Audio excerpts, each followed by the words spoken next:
ঘূর্ণিঝড় রিমালের আঘাতের ক্ষতচিহ্ন এখন সুন্দরবন জুড়ে। গাছপালার ক্ষতি তেমন না হলেও বন্যপ্রাণীর ব্যাপক ক্ষয়ক্ষতি হয়েছে। এখন পর্যন্ত ৯৬টি হরিণের মৃতদেহ পাওয়া গেছে। কটকা ও কচিখালিতে ক্ষতি সবচেয়ে বেশি। মিষ্টি পানির আধারে লবণ পানি ঢুকে পড়ায় সেগুলো বৃষ্টির পানি দিয়ে আবারও ভরাট করতে হবে। এছাড়া অবকাঠামো ক্ষতিগ্রস্ত হয়েছে বন বিভাগের। সুন্দরবনের এই ক্ষত কাটিয়ে উঠতে লেগে যাবে দীর্ঘ সময়।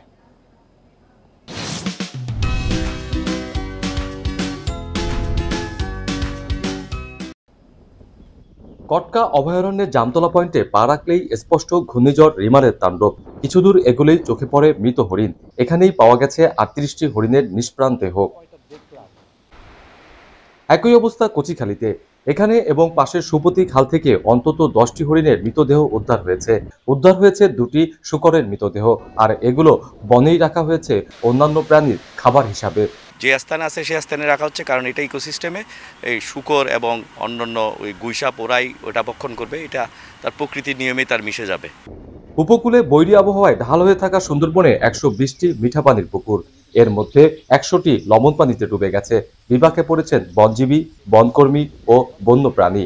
পুকুরগুলো লবণ পানি তুলে বৃষ্টির পানি দিয়ে ভরাটের অপেক্ষায় বন বিভাগ।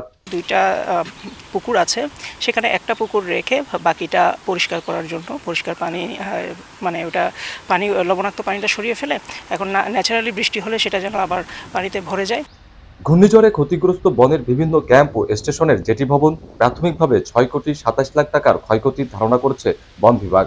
গাছের খুব বেশি ক্ষতি হয়নি, খুব সীমিত পরিমাণে ক্ষতি হয়েছে, তবে বন্যপ্রাণীর বেশ কিছু ক্ষতি হয়েছে। যেহেতু দীর্ঘ সময় ধরে জলোচ্ছ্বাসটা ছিল এবং পানির উচ্চতা অনেক জায়গায় 10 ফিট কিংবা 12 ফিট পর্যন্ত ছিল।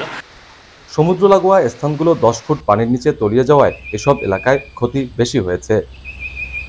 ঘূর্ণিঝড় রিমালের মতো সুন্দরবনে এত বন্যপ্রাণীর ক্ষতি আর কখনো হয়নি। সেই সাথে মিষ্টি পানির আধার নষ্ট হওয়ায় দুর্যোগ বেড়েছে বন্যপ্রাণী, বনজীবী ও বনরক্ষীদের। অভিজিৎ পাল, ইন্ডিপেন্ডেন্ট নিউজ, জামতলা, সুন্দরবন।